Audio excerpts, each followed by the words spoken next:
ستەمکار بەڕێزان حەز دەکەم جاجا پرسیارتان لێ بکەم الحەمدوللا هەمووتان ئەهلی قورئانن سواز بۆ خوا لەوانەیە زۆرتان لە من مەلاتریش بن بەوەی نەما ئەموو من جەنابی مامۆستانیشەوە لە خزمەتیاندام تەشریفیان لێرەیە وشەی زاڵم کێ دەزانێت بە مانای چی دێ لە قورئاندا چ زوڵمێک زۆر زۆر گەورەیە لە لای خوا فەرمێتی ئەوە زۆر زاڵمێکی گەورەیە چ بە ڕێزێک دەتوانێت وەڵامێکمان بداتەوە بەس بە دەقی قورئان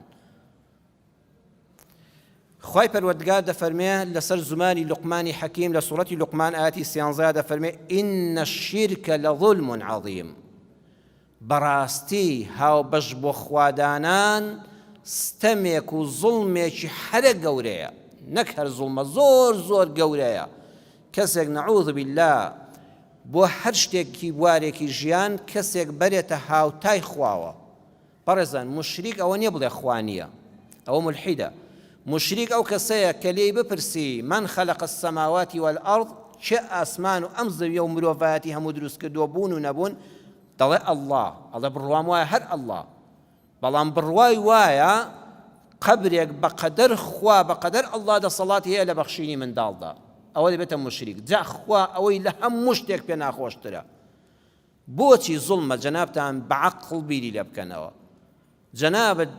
لە مناڵیەوە ڕەنجت دابێ خانوویەکت دروست کرد بێ سارەیەکت کڕی بێ ماڵێکت پێکەوە نابێ کابرایەکیش بەس خەوت بێ و خواردی بێتی و بێ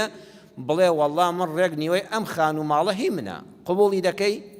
ئەڵێ کاکە خۆ تۆ هیچن نەکردو من ماڵی خۆمە تاپۆی لەسەر خۆمە ڕەنجی ماڵ و منداڵمە دەی تەشبیه نەبێ خوای ئەرز و ئاسمانەکان کە بەبێ ویستی هیچ کەس